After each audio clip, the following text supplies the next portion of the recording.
교회는 주인이신 하나님을 온전히 신뢰하고 예수 그리스도의 말씀과 삶을 따라 성장하는 공동체가 되어야 합니다. 그러기 위해서는 우리 모두에게 주어진 사명을 잊지 않고 한 걸음 한 걸음 나아가야 합니다. 그러기에 매년 임명 예배를 드릴 때마다 저는 우리 교회의 존재 목적과 이유를 매년 묵상하며 기도하고 있습니다. 우리 도림감리교회는 좋은 크리스찬으로 성장하여 지역과 사회의 선한 이웃이 되고 하나님 나라를 세우는 착한 교회라는 사명으로 시작되었습니다. 5주년을 맞이하면서는 이 일에 좀 더 구체적인 우리의 예배와 선교, 교육과 다음 세대, 봉사와 이 공동선이라는 이 구체적인 사명도 세워주셨습니다.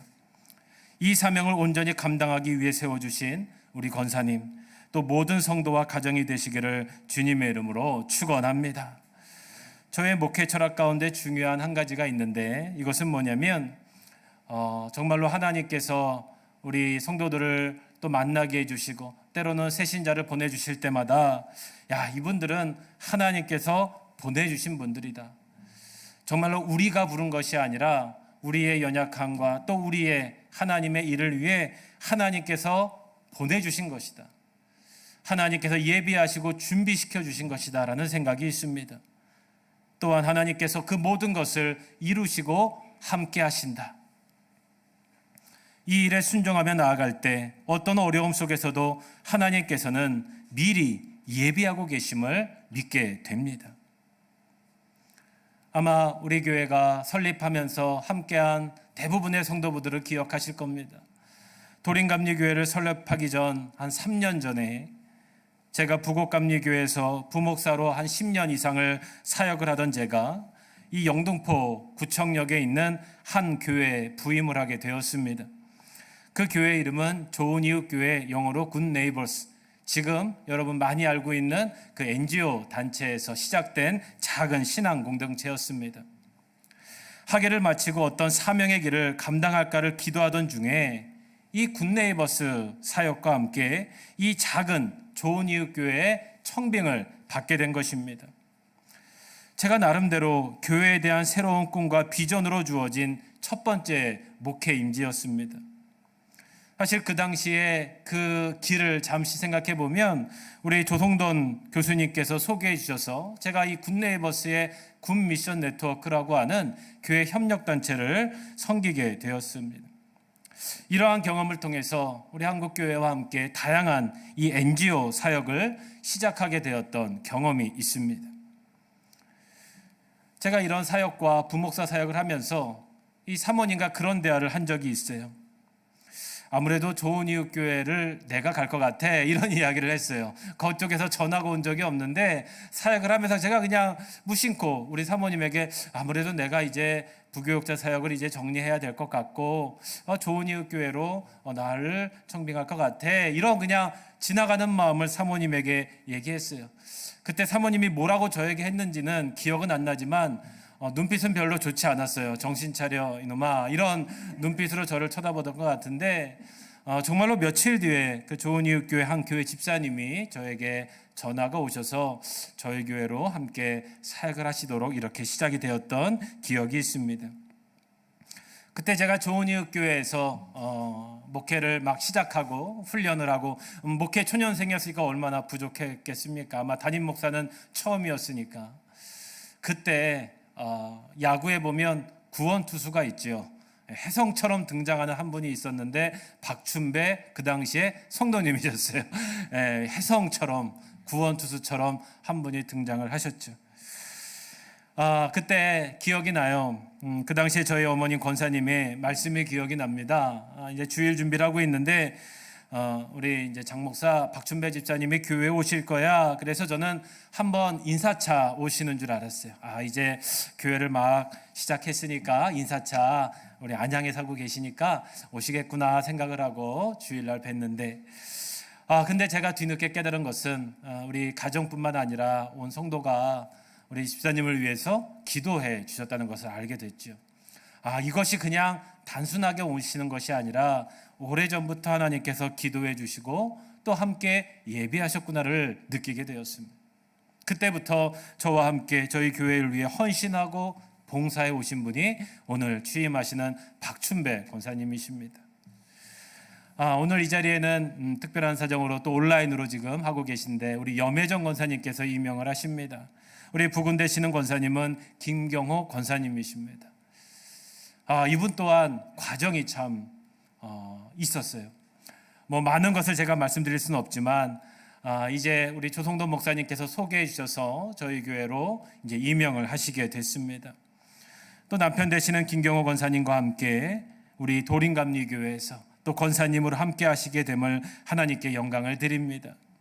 사실 제가 라이프 오프 이 기독교 자살예방사 사역을 막 시작하면서 초기에 우리 조성돈 목사님하고 이 중앙자살예방센터라는 곳을 많이 왔다 갔다 했고, 한국자살예방협회라고 하는 우리나라에서 최초로 민간에서 시작된 이 생명의 운동에 함께 하게 됐습니다.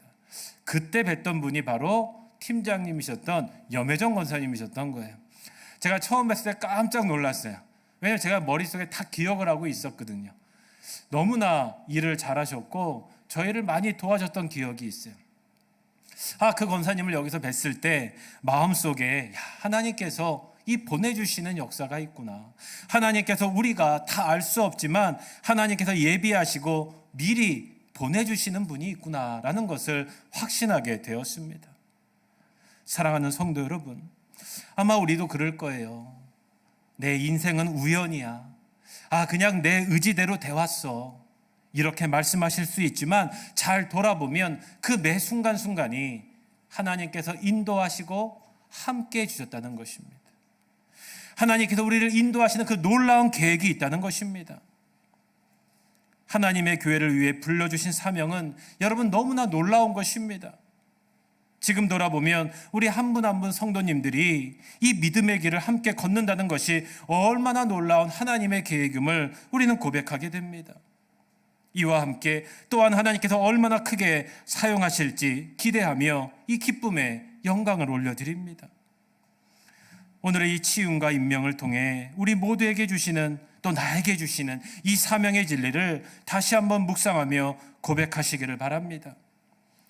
오늘 첫 번째 말씀입니다. 오늘 6절의 말씀에 이렇게 기록되어 있지요.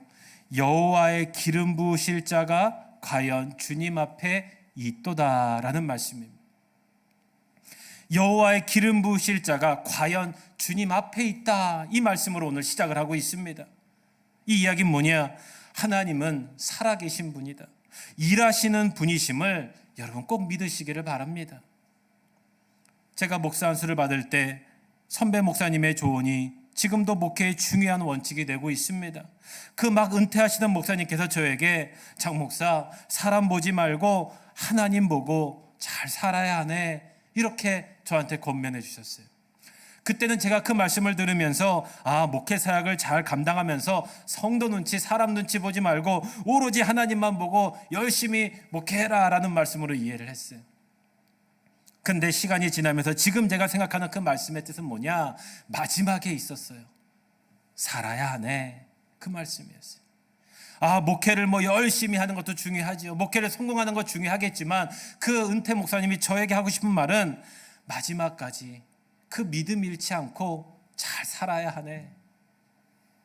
목회하면서도요, 믿음 온전히 지키는 거 쉽지 않더라고요. 여러분, 매일 내가 목사로서 말씀 읽고 기도한다고 하면서도 믿음 가지고 끝까지 사는 거 지금도 불안할 때가 있어요. 여러분 어떻겠습니까? 여러분, 우리가 마지막까지 하나님을 믿고 사는 것이 얼마나 힘든지 몰라요. 반대로 하면 그 마지막까지 믿음으로 살아야 하네, 그 말씀이 얼마나 위대한 하나님의 사명임을 우리는 깨닫게 되는 것입니다. 우리도 마지막까지 하나님의 일을 하고 일하시는 하나님의 순종하며 사명으로 살아가는 것, 여러분 그것이 가장 귀한 하나님의 사명임을 온전히 믿으시기를 주님의 이름으로 축원합니다. 오늘 말씀은요, 이 사무엘이라는 예언자에게 하나님께서 이제 다윗 왕을 세우기 위해 주신 말씀이에요. 우리가 이제 사순절부터 이 다윗의 말씀을 이어나갈 텐데요, 이제 구체적인 말씀은 다음 주부터 이어지겠습니다. 오늘 지금 사무엘은 굉장히 지쳐 있는 상황입니다. 자신이 세웠던 이 사울 왕이 점점 하나님을 멀리하고 결국 폐역의 길로 막바지에 이르고 있어요. 사울이 자신의 목숨마저 노르게 있는 상황입니다. 그 절망의 순간에 하나님께서 사무엘에게 오늘 주시는 말씀이에요. 그 두려워 떨고 이제 자포자기하고 있는 사무엘에게 여호와의 기름 부으실 자가 과연 주님 앞에 있다. 사무엘아, 이제 내가 그 기름 부은 자를 다시 세우러 나가라. 바로 다윗을 준비시키고 계셨던 것입니다. 우리는 절망이고 끝이라고 생각할지라도 하나님께서는 여전히 일하시고 계십니다. 하나님은 살아계시기 때문입니다. 교회에서 직분자를 세울 때 보면 그분들이 이렇게 저에게 물어보실 때가 참 많습니다. 목사님, 이제 제가 교회를 위해서 무엇을 해야 될까요? 이렇게 말씀해 주세요. 그 헌신의 마음에, 그 열정에 참 감사를 드립니다. 그럴 때면 제일 먼저 제가 하는 말씀이 있습니다. 남자 집사님이나 남자 권사님의 경우에는 제가 꼭 이렇게 말씀드려요. 무조건 집에 가서 아내에게 감사하다고 무릎 꿇고 절하십시오. 이렇게 말해요. 대부분의 남자 성도분들은 이 부인분들 때문에 신앙생활 했거든요.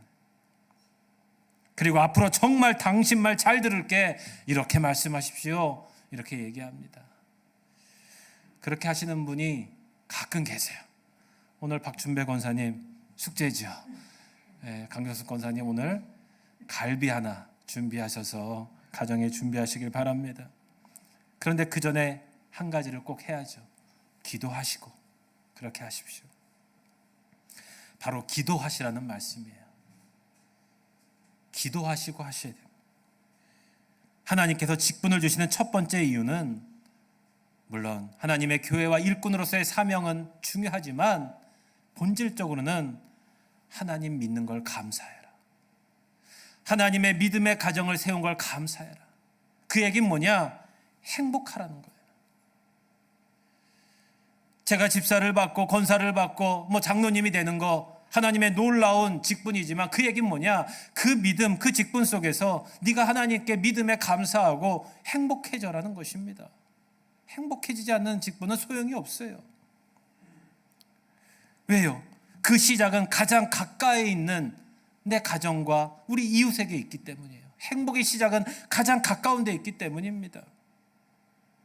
하나님도 우리를 세우실 때는 바로 그 얘기를 하는 거예요. 주님 앞에 있도다는 얘기는 바로 직면하는 걸 얘기하는 거예요. 하나님을 바라보는 하나님의 영광을 그 존전이란 뜻이지만 다른 말로 하면 내가 가장 가까운 곳에 그를 부를 것이다. 주님 앞에 가장 가까이 우리를 보시고 나와 함께 있자, 나와 함께 일하자 말씀하시는 것입니다. 그리고 그 일을 바로 어떻게 하냐? 기도로 하는 것입니다.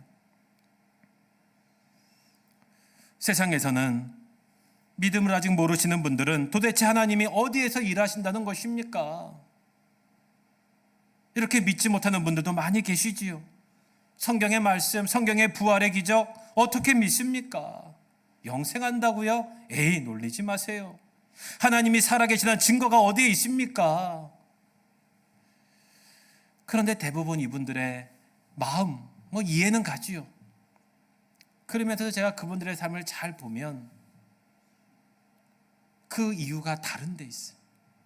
진짜 궁금한 게 아니라 자신의 욕망을 버리고 싶지 않은 거예요. 솔직히 말해서 자신이 지금 갖고 있는 걸 버리고 싶지 않은 거예요.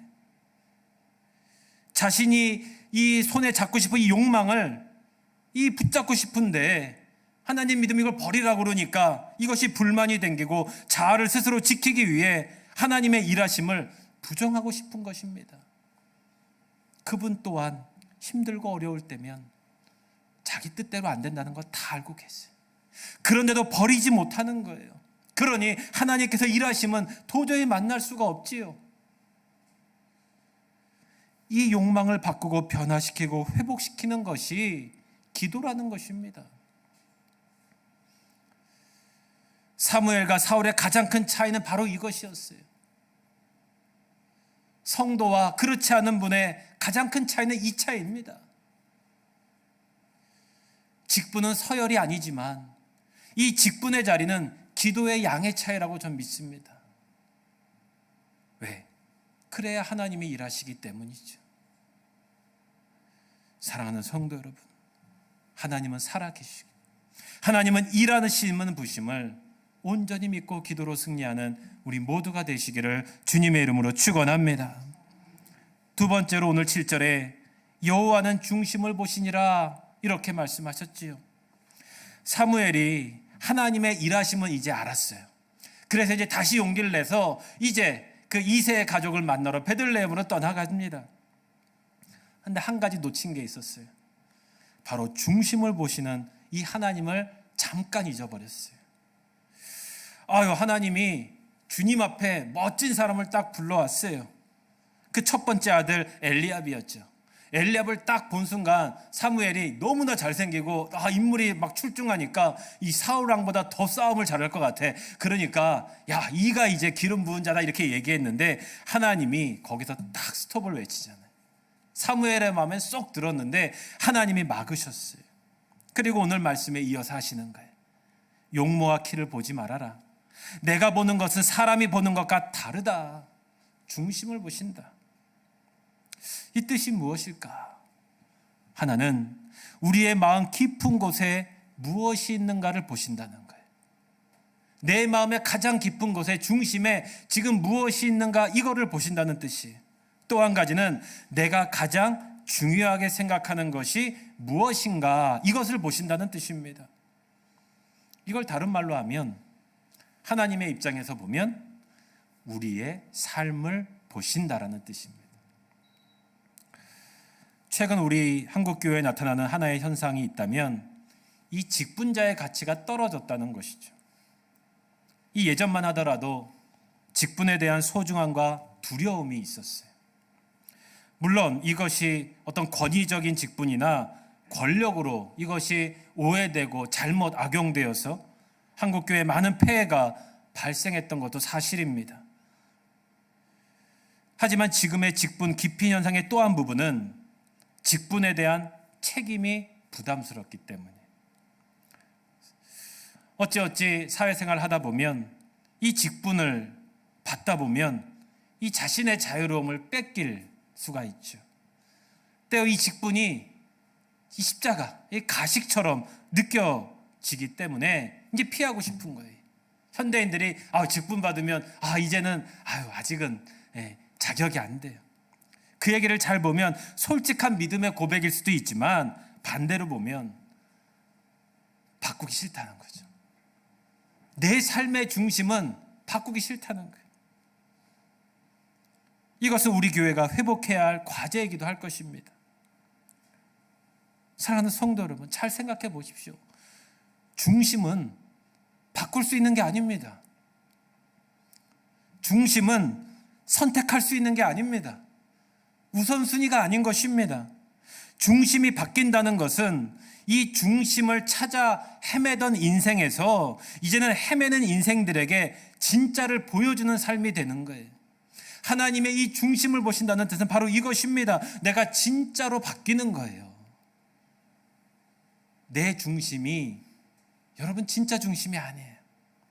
언제나 우리가 중심을 다른 데 잡고 있으면 내 중심이 뭐지? 내 인생이 뭐지? 내가 어떻게 되지? 이걸 매일 헤매고 살게 돼요. 그런데 하나님의 중심은 바뀐 거예요. 헤매던 사람들이 나의 중심을 보면서 이제 배워가는 거예요.